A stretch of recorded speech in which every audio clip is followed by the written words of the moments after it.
It's the Raymond Simms Show on the Coliseum Sports Network.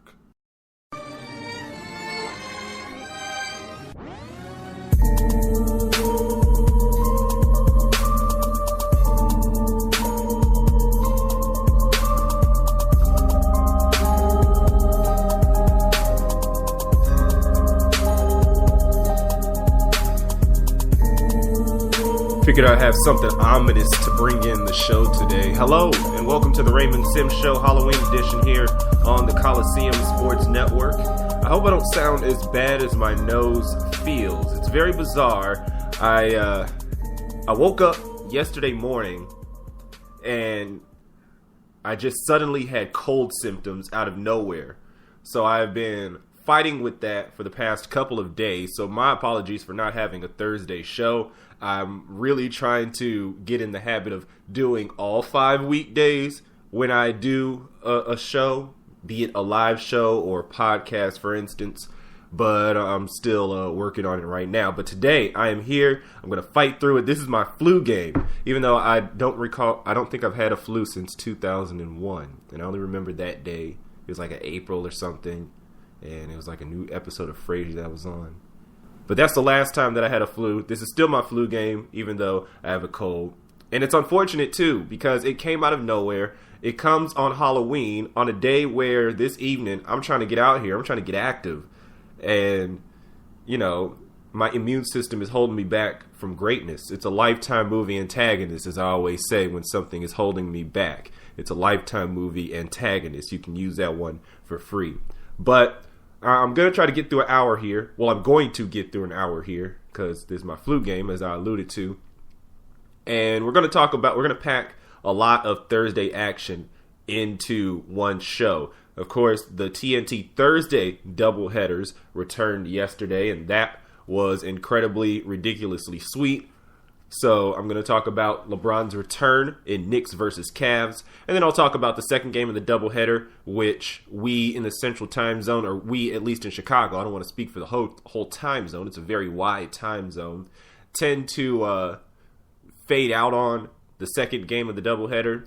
So we'll be talking Thunder and Clippers today. And then on the back end of this hour here, going to talk Florida State Louisville. Was able to catch that on demand last night, and it was a really good game.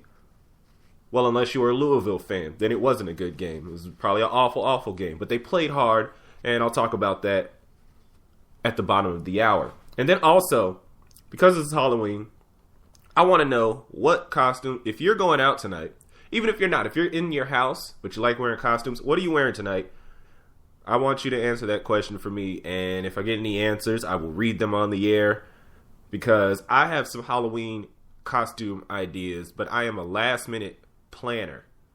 So I got some of these to run by you, and I want to know what you guys think. Oddly enough, I placed it later on in the show in a time where maybe the responses won't be as quick. But send in your Halloween costume plans, your Halloween costume ideas. You can do that by chatting with me on Spreaker, or you can also @ me on Twitter, at Simms Coliseum.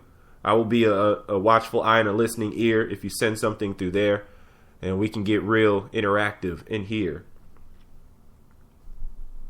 Knicks and Cavs, LeBron returns to Cleveland again.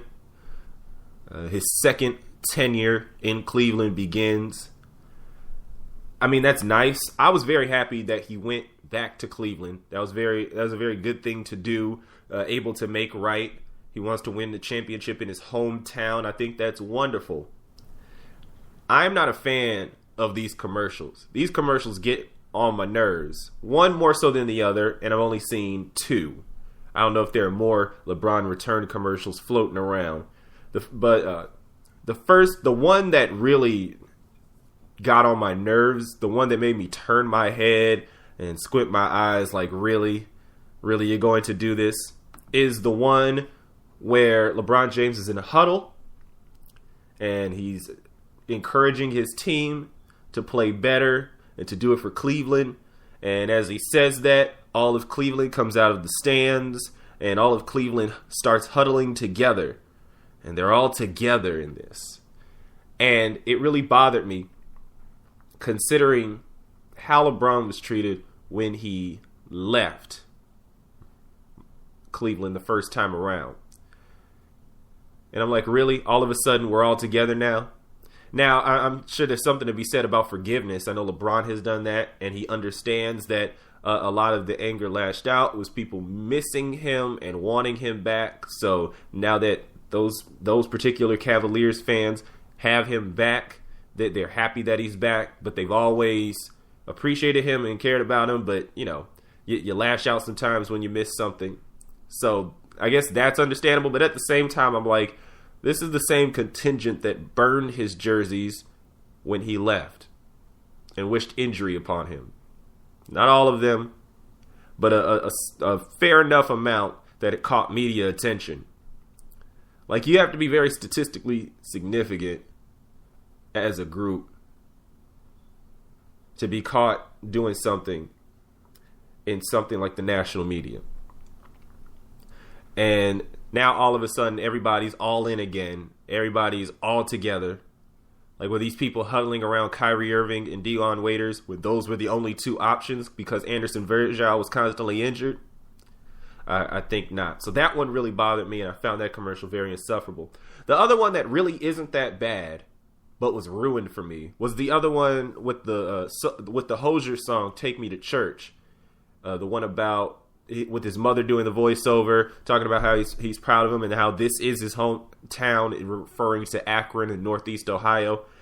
That one's not so bad, so much as the Dan Le Batard show, which I've been listening to regularly, even on days that don't have Imani Jones on it. Been listening to it regularly. They ruined it for me because they've been doing parody commercials for I don't know how long. It's probably been a few weeks here leading up to the season, or I would guess once the commercial came out, they started making parodies of it, where the show host, because he's the title head, the show host, Dan Le Batard, uses his father to do the voiceover in place of the mom. And he's talking, and Dan Le Batard's father, who is a ardent Heat fan, says how he is, as opposed to being proud of LeBron, disappointed in LeBron, and brings up random things from LeBron's career, like when LeBron tweeted "Now or Never," then went on to be stopped by Dallas in the NBA Finals, or when he allowed Boris Diaw to guard him effectively, as the grandfather says. I was using air quotes when I said that because those were his words, not mine. And then there was another one where he said, "Don't forget that you got blocked by something called a Miles Plumlee," which I found funny as well. Actually, I think he might have said Mason Plumlee, because he was referring, I guess, to when the Nets played the Heat and LeBron got a shot blocked by one of the Plumlee brothers. I don't know which one is on Brooklyn, but that's the one you're thinking of now. So those two commercials bothered me, but one way more so than the other. But to the game itself, the opening intro I thought was great. I thought it was a great way to get the fans pumped and excited for basketball, especially in Cleveland, especially with the momentous occasion. And then the Cavaliers came out and they played flat, which was surprising to me. A lot has been said, and I know I have said it, that there will be an adjustment period for the Cleveland Cavaliers to become championship contenders, and that may leave a 1-year window for the Chicago Bulls. And yet I was still not prepared for what happened last night. And I guess the fact that the Knicks were on the back end of a back-to-back and were out on the road after getting blown out by 24 by the Chicago Bulls, it made me think that this game would go a lot easier for the Cleveland Cavaliers. And the fact that the Knicks are trying to settle into a new offensive system, the triangle, which is very hard to master. From the outside, at times, I'm like, what's so hard about the triangle? You pass and you go to your spot, or you set the screen where you're supposed to. But these guys are professional ball players. A lot of them have gone to college. So if they're struggling with something like the triangle, if other teams have struggled with the triangle in the past, there's been a couple of Phil Jackson branches from his coaching tree that have tried to implement the triangle and it hasn't worked out. If that is the case, then that is the case. So the fact that the Knicks are struggling with the triangle and that it affects their offense very much, I figured that the Cavaliers, with 3 surefire all-stars and the best player in the game, would be able to exploit that. And yet they were not. Came out completely flat. Shot 46% from the field compared to New York's 54% from the field. And the Knicks also shot 50% from 3, and the Cavaliers shot 38% from 3, even though the Cavs took twice as many threes. Which also says something too, because you only got Samuel Dalembert, who's very good at post defending. I'll give him that. Yes, Samuel Dalembert, Amari Stoudemire, Jason Smith as really your only post defenders. Are you really going to be that concerned about them? You also have Cole Aldrich, I suppose, if I was to throw out another name, but I don't feel like throwing out another name. But on the other side, good on the Knicks for looking to overcome that loss at Chicago, because that was a beat 'em down that really didn't feel as close as the score led on there in New York yesterday. The fact that they were able to then go out on the road against what is going to be one of the toughest teams in the East and come in there with no fear and get the win, I thought was highly admirable. Also of note, even though the triangle looked atrocious there for the New York Knicks, they still shared the ball more. They were trying to move the ball around more. I think that also helped them out very much. And I'm going to look for the tweet that I saw yesterday that I saw run along my timeline. Here it is from Chris Herring of the Wall Street Journal. The New York Knicks assisted on 81%, 30 of 37, of their baskets against Cleveland last night. He tweeted it on the night of. He said tonight. Last season, they assisted on just 54% of all of their field goals. I added the all. I don't know. I want my own spin on it, I suppose. But that's good news. That triangle is not a triangle. We've gone to school. We know what triangles look like, and that's not what that was on the court there for the New York Knicks. But at the same time, they were still looking most of the time to move the ball around. There were other instances that, the ball stopped. And to be fair, in certain instances as well, the matchup called for it. I recall Carmelo Anthony was trying to post up waiters on the block at one point, and he booty bumped him, so he got the offensive foul. But, that still called for that. So the Knicks are going to be bad this year. But I think there's going to be some good to get out of it if you are a Knicks fan. As opposed to the Cavs, well, I guess there is going to be an adjustment period for them moving forward. Who'd have thought? After this, I'll talk about the back end of the doubleheader, the Thunder and the Clippers. Another man down for OKC. It's the Raymond Simms Show on the Coliseum Sports Network.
Coliseum Sports Network. Just got done talking about the Knicks and the Cavaliers. Another small thing I wanted to point out coming out of that last segment.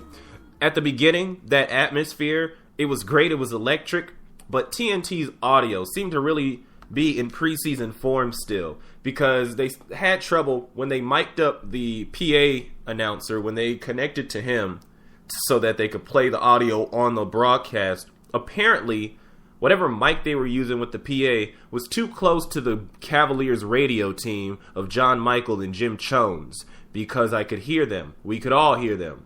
And it was very loud and prominent on the television, at least for me. And then I saw a couple of other people that talked about it.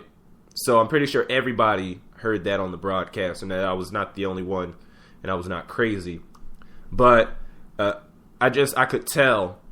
I'm an announcer nerd, so whenever I hear a voice, I'm like, who is that? I know who that is. And then I'll look it up, and then I'll be like, yeah, I knew it was him.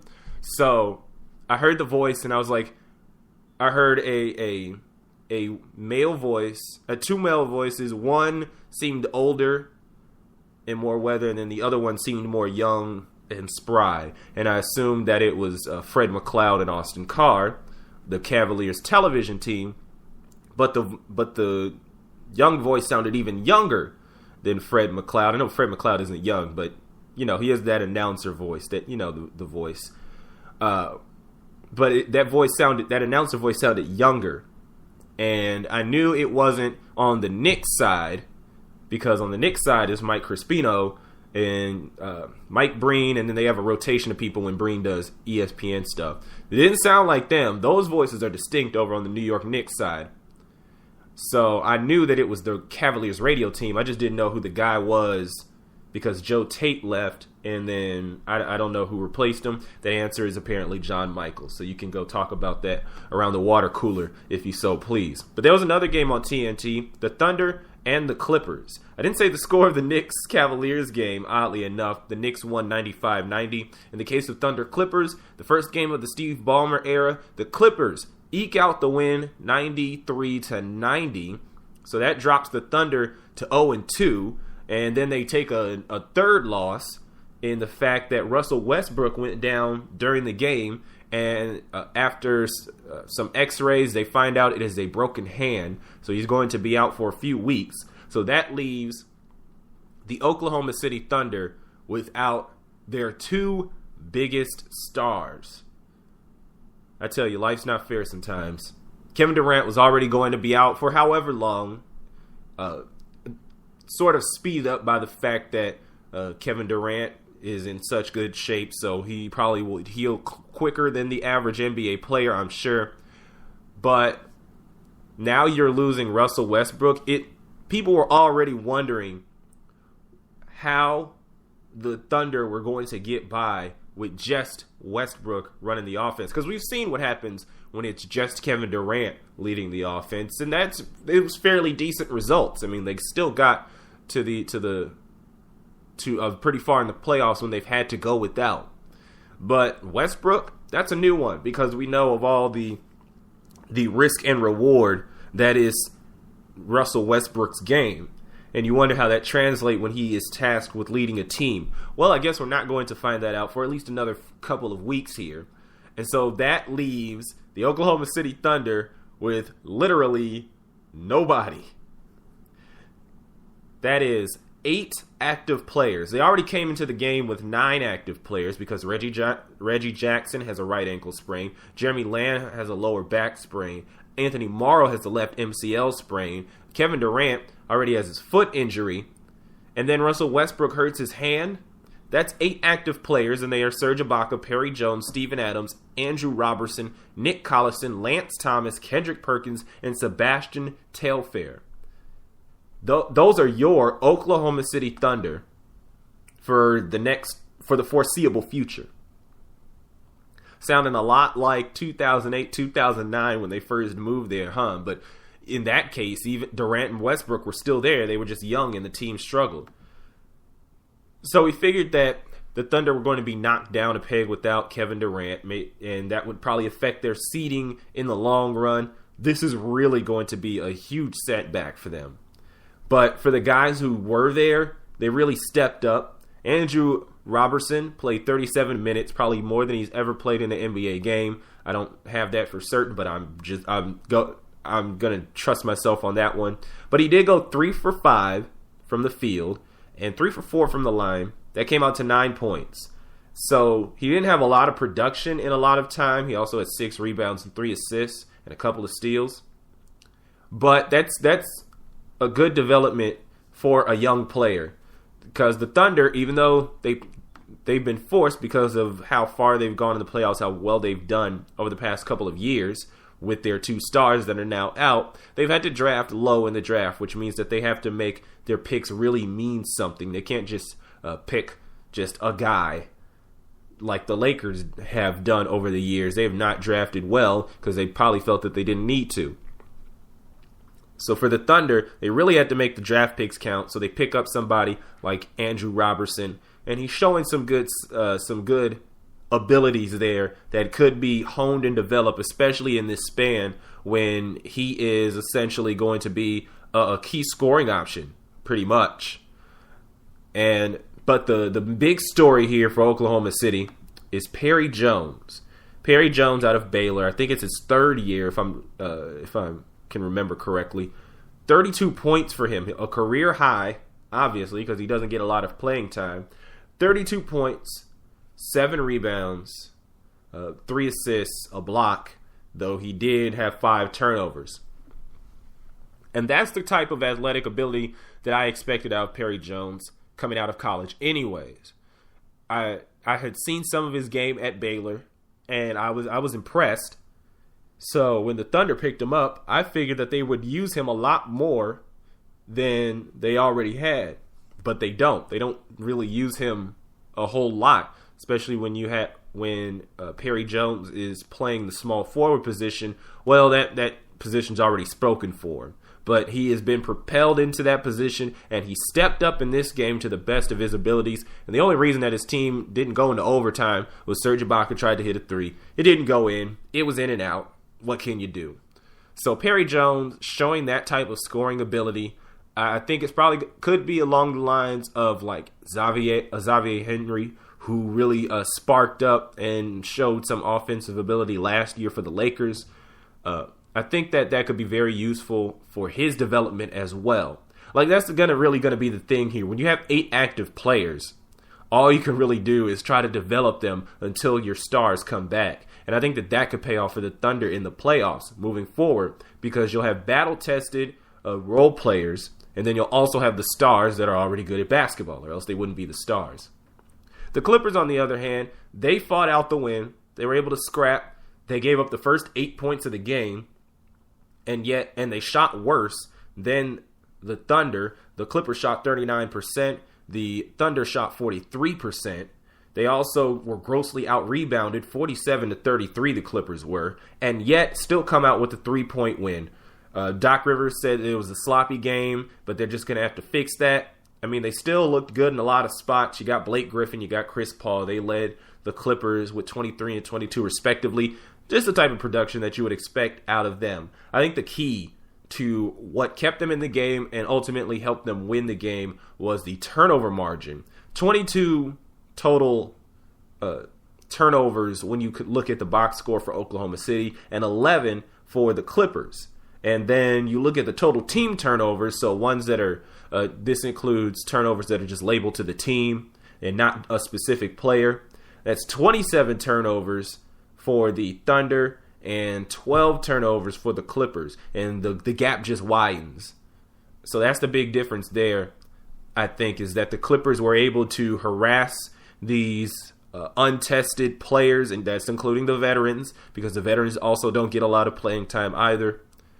The Clippers were able to still harass a lot of the veterans, or a lot of the untested players for the Thunder, and were able to generate enough turnovers and enough points off of turnover that they were able to stay in the game and ultimately take over. Now, this was, as said before, this was the first game of the Steve Ballmer era, and I'm so glad that there is a owner there not named Donald Sterling. I know that what happened to Donald Sterling could very well be classified as a witch hunt for something that he said in private, but hey, sometimes hardened criminals get caught up on something very small and they get put away for a while for it. So I think that's just what happened. Donald Sterling's done a lot of deplorable things. I know that they had come up during the controversy. You can go ahead and look them up if you are not up to speed on what happened with the type of things that Donald Sterling had done over 33 years of his ownership. But I'm just glad he's gone, and he's replaced with a very energetic guy who is competitive and wants to win. So the Clippers are not going to be a joke for a while, at least not intentionally. So I think that's good for basketball in general. I mean, raise the roof for that. It was funny at the end of the game when the final buzzer hit and they showed Steve Ballmer and what I assume is his son and his wife. They were on the sidelines, and Steve Ballmer, of course, he's the owner and he just won his first game, so he's super excited about it. And the wife was standing up too, and he was clapping. Everybody else was standing, and Steve Ballmer's son was late to get up. So it was funny because on camera it looked a lot like, well, everybody's standing, so I'll get up. And then he turned and said something to what I'm still assuming was his mom in this case. He was saying something, and then Steve Ballmer turned to him and grabbed him by the shoulders, like Harrison Ford, looking for his family. And Steve Ballmer's son just, like, he was really legitimately scared, he jumped, and TNT caught it on camera for everybody to see. So now it's probably running all over Sports Center over and over again. Just poor guy. It made me think that, like, I don't know his life, I don't know his story, but he doesn't seem like somebody that's particularly interested in basketball. Whether he's just not a sports guy or if he just likes other sports, but he's there, he's supporting his dad, and he witnessed a hard-fought win for the Los Angeles Clippers. This is not the last time that the Clippers and Thunder are going to have a very tough matchup against each other, though hopefully the next one will be at full strength. I say that obviously not just because of, the schedule, the way that's set up, that they play together anyways, but also because the playoffs are going to be very competitive as well. Football on the other side, the Raymond Simms Show on the Coliseum Sports Network.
Raymond Simms Show here on the Coliseum Sports Network. Happy Halloween to all of you, whether you're at work or you're costume shopping or you're just at home chilling. I'm glad that you are joining me live on Spreaker.com, on demand on Spreaker.com, or on demand at YouTube.com. If you're over on YouTube.com and you're checking this out, be sure to like this video and subscribe to the channel. The live show I do on Spreaker gets carried over to YouTube all the time. I'm also going to have awesome fictional sports action moving forward. I got a basketball league called the UBC, the United Basketball Clubs. I'll have a baseball league coming out very soon called the Paramount League. And in the spring, and including some exhibition games over the winter, going to have a football league called the Continental Football Association. So a lot of fun stuff moving forward. Be sure to check out the YouTube page for live broadcasts of that and just in-depth coverage of it over on SimmsColiseum.com, which sponsors this show. Just got done talking about basketball, the TNT Thursday doubleheader. So glad it's back. It's a wonderful thing. It's appointment viewing for me. I know a lot of people on Thursdays, they may watch Shondaland over there on ABC, Grey's Anatomy, Scandal, How to Get Away with Murder. Good shows in their own right, but at the point of their story arcs, they're kind of irking me, especially what they're doing on Scandal right now. So be sure to tell me what's going on, because I'm not watching. I made up my mind, not this last episode, the one before it, where Jake ended up getting arrested. He was in the torture chamber, and eventually the president came in and started beating him up because he was mad that Jake was dating Olivia, even though the president is married. That's what made me mad, and that's why I quit that show. And if it gets better, let me know, but it's in a rut right now, in my opinion. Football. Had to manly that up very quickly. Florida State and Louisville played yesterday on Thursday night football. I know that there was a Saints-Panthers game I didn't watch. I couldn't even tell you the final score. I watched college, and I watched it after the basketball games too. And it was a good game. It was very back and forth. You had number 2 Florida State, who comes in undefeated into the madhouse that is Cardinal Stadium. Very passionate football crowd. A very passionate football crowd there in Louisville. They don't have Teddy Bridgewater, but they're going to support their team anyways. They support Bobby Petrino, even though he ditched them one time before, and then he went to Atlanta and he ditched them, and then he went down to Arkansas and he messed up and he lied about it, and then he ditched them. Louisville still supporting them. Yeah. So Louisville comes in 6-2, 4-2 in the ACC. Number 1 in total defense in the nation in FBS, taking on a Florida State team that's well undefeated. So why not try to take them down? And they did. They started off doing that. They started the job, and they just couldn't finish it. Louisville scored 21 unanswered points to get the motor running, and they scored them all in. They scored them all in the second quarter. They just completely took off, spent about a little over 10 minutes just gaining this lead, whipping up Cardinal Stadium into a frenzy, just red and black fever happening all over the stadium. Everybody was happy, and it was 21-0 with 2:09 remaining in the second quarter. And then Nick O'Leary gets a fumble recovery. It was supposed to be a handoff to Michael Dyer. I think he was the one in the backfield. Supposed to be a handoff to Michael Dyer. Dyer loses. Oh, Dyer's on Louisville. Whoever's the running back for Florida State, it was a handoff to him. He fumbled it, and Nick O'Leary recovered it in the end zone for a touchdown. That makes it 21-7. And then to start off the third quarter, a little ways in, Louisville scores a field goal, so 24-7. And then Florida State decided, okay, that's enough. And from there, just started to chip away at the lead. They went on I'm doing the quick math here because I'm not good at math. They went on a 35-7 run. So after the John Wallace field goal with 11:22 in the third quarter for Louisville, Florida State then essentially reeled off an unanswered streak except for a 1-yard run early in the fourth quarter. And it just really shows the difference in talent level, I suppose, between what Louisville has coming in as the number 25 team in the nation and Florida State at number 2. Because let's not get it confused. Louisville is a very good team. That's why they are number one in defense. Their offense is actually pretty middle of the road, 91st, actually towards the bottom. And that, I guess you could say that's probably what did it in. Because you tax a number one defense in the nation that really hadn't played anybody, to be quite honest. I mean, you're a number one defense, but you play teams like Miami, Virginia, Florida International, Wake Forest, Syracuse, Clemson, and NC State. And you're number one. That's going to get tested when you take on the number two team in the nation. So you're facing Jameis Winston. You're trying to stop a lot of his touchdown drives. And to be honest, there was the one of the touchdown drives there, the one to Ermon Lane early in the fourth quarter, where, bless Louisville's hearts, they did what they could. There were like three defensive players out there that probably could have batted down the ball or intercepted it. And yet somehow Jameis was able to thread the needle and get it to Ermon Lane for a touchdown. And I understand that just happens. As a matter of fact, it was Louisville doing it to other teams last year, like when Teddy Bridgewater was under center, and he was playing in one of those bowl games. I can't recall which one. It was against Florida. I don't know if that was last year or the year before. And Teddy Bridgewater threaded the needle and got one of his receivers in the back of the end zone, and it was just unbelievable. It's like, how? And you gotta feel bad for the defensive backs because they did what they were supposed to do. They played the assignment well, they defended well, and yet it still gets into the receiver's hands. And there were times when Jameis Winston was doing that, but there were other times too where the Louisville defense, for all its number oneness, just blew coverage. They busted coverage. And the receivers, whether it was a freshman like Travis Rudolph, or if it was some other more established receiver on the receiving corps for Florida State, they sometimes they were just able to break out. Maybe sometimes they just got that quick cut and were able to escape and able to make a big gain for Florida State. Whether it was just a huge gain or if it was a big touchdown. And there were quite a few of those.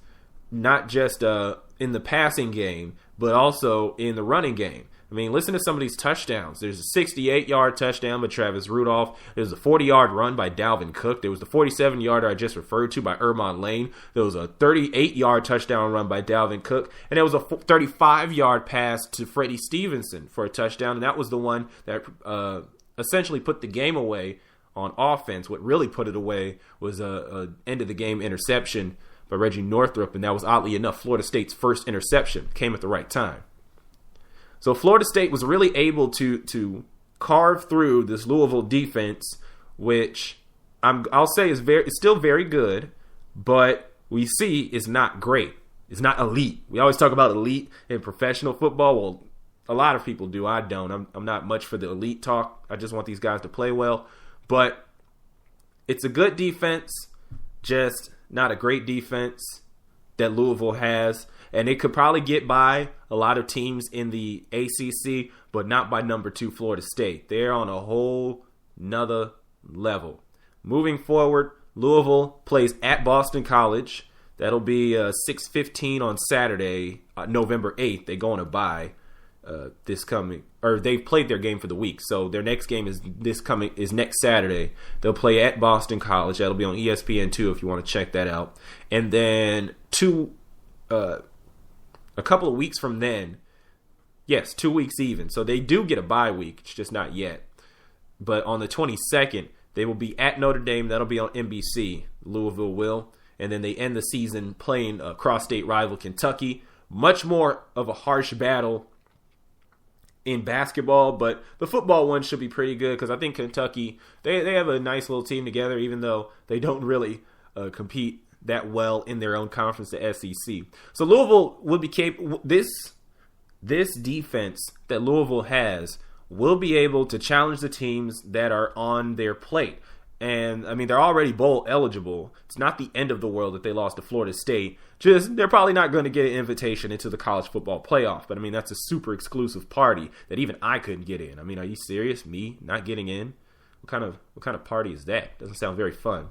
Florida State, on the other hand, moving forward for them, they're now 8-0 and 5-0, and I'm sure they're going to keep their place in the college football playoff. It's just a matter of what Mississippi State is going to do. And compared to some of the teams that they have faced, Louisville, you could count as a tough opponent. Notre Dame, that was a tough game, very close game. The Clemson game earlier in the year, that was a tough game too. That had to go into overtime. By comparison to that schedule, they play at Miami, they play against Boston College, and then they end the year against Florida. Oh, and then on next Saturday, they also play Virginia. I overlooked that completely for some reason. But hopefully Florida State does not do that, because if they do, then that will affect their ranking greatly.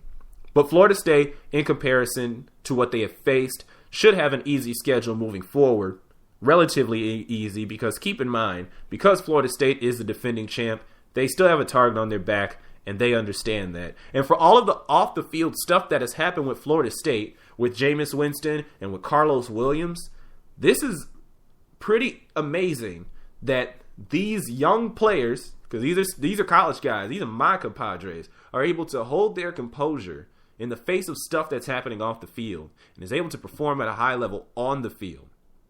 To just have that composure, I think it says a lot about them as people on the field. Maybe their off the field stuff maybe isn't the best, so that also says something about them as a person. But then on the other token, I think it also says something about their coaches and their coaching staff, that they're able to rally them for each of these games. And moving forward, as long as they don't let those two don't let the off the field stuff bother them in relation to maybe whatever other stuff non-crime related is happening to some of the other players on the squad, if they can hold on to that, this should be an easy conference slate the rest of the way. And then their hardest game is probably going to be against Florida, just because it's an SEC team. But we've seen what Florida's up to, and the guy on the sidelines for Florida is probably not going to be there very long. So that's some college football talk. I have something to ask you about my Halloween costume just after this. It's the Raymond Simms Show on the Coliseum Sports Network. Funky.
Welcome back to the Raymond Simms Show. We're in the home stretch here on the Coliseum Sports Network. It's airing live on Spreaker.com. It'll be on demand. If you missed any part of it, worry not, because it'll be ready for you on demand soon enough. It'll also be ready on demand over on the Coliseum Sports Network. That's youtube.com/user/Coliseum Sportsnet. So you don't have to miss a thing. And I know that you don't want to miss out on anything that I talk about. I couldn't even say that with emphasis, but I'm glad that you guys are listening. Also, be sure to follow my social media channels. That is Simms Coliseum on Twitter. You can look up Simms Coliseum on Facebook. and Simms Coliseum on Tumblr. Just streamline, just Simms Coliseum. If you type it in and then your favorite social media site, I should be there. Not Instagram. I don't have many pictures that I could possibly take, at least not right now. But yeah, social media. It's fun. It's cool. All the cool kids are doing it. You know what the cool kids are also doing? They're also going out on Halloween. And tonight, if you didn't know, is Halloween. You should totally check your calendar if it isn't. Maybe you live in another country. I don't know. So maybe it might not be Halloween, but in America it is. So a lot of people are going to be out and doing stuff. I will be as well. I'm going to be out on the town, strolling. But the question is, what am I going to be wearing? And before I get into that, I do have to say my goodbyes to baseball. Because I didn't have a Thursday show, and I was going to talk about World Series Game 7. I was hoping for a Game 7 so I could talk about it the next day. But you know how illnesses go. So, goodbye to baseball. I'm so sad. This is my first season that I'm like legitimately sad that baseball is gone. And I think the reason is because, and I got to credit my love and appreciation for baseball this year to my alma mater, Western Illinois, for giving me the opportunity to call baseball games for the college team there, which forced me, of course, to follow the team regularly, to study the game, at least the rules and stuff. And it helped blossom a liking for baseball that honestly was already there, dating back to when I was a young kid in Nebraska watching Omaha Royals games or Omaha Golden Spikes games. I think I went to like a Golden Spike game or two, but it was the Royals. They were like the Golden Spikes for like a few years there, though. Going to those games at Rosenblatt, which is now gone. And, you know, it was always there. And then I moved to Chicago, became a White Sox fan because the family lives on the South Side. So why not? And, you know, it was always under the level, under the skin. What is that? I don't remember the word. And then, of course, I rejoiced when the White Sox won the 2005 championship. And, you know, it was always an appreciation for baseball. Like, I liked it, but it was down on the totem pole. And then all of a sudden, I get this job where I have to follow baseball and I have to study baseball. And then I realize, oh, hey, I really like this. I really enjoy this. So the 2014 MLB season was very big for me, especially once the summer, once I graduated, got out of school for the summer, and I was able to follow baseball during the summer. And I really, really got into it. And so I was locked into these playoffs, man, and they were enjoyable. Maybe the number of games, the quantity was low, but the quality was very high. There was a lot to talk about coming out of each game, and it was just wonderful. So I'm sad that it's gone, but I'm glad it ended. I'm almost glad at the way it ended, which was a Game 7 that came down to essentially the last at bat. It was a one-run game with a man on third and the home team on the verge of just one hit, just one well-placed ball, and tying the game up and just sending it into extra innings or eventually getting the win. Man, that is about as good a way as any to end a sports season. It's down to the final play in the final game. Just wonderful season. And I'm ready for next year. According to Keith Olbermann, he said yesterday it was 113. Or he said that on Monday. No, he said that yesterday. 113 days until pitchers and catchers report, which means by extension, it is now 112 days until pitchers and catchers report. Whenever baseball comes around in the news, you better believe I'm going to be all over it because I'm ready. I'm already ready for baseball, even though I'm already immersed in basketball, which is my favorite sport. So goodbye, baseball. I enjoyed you, and I can't wait until you come back. Come back very soon. Don't make this winter so cold and harsh because the weather itself is already doing that. Which brings me back to the Halloween stuff.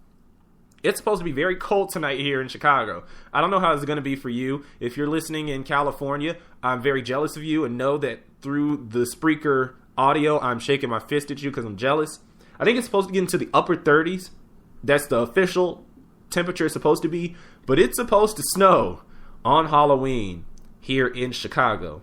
And we are none too pleased with that here because a lot of us want to go out and we want to wear costumes. So with that in mind, I'm trying to figure out what the heck am I going to wear on Halloween in Chicago where it's supposed to be in the 30s tonight and it's also supposed to snow. I have costume ideas that have been running through my head ever since I figured out my plans last night. I know, great timing.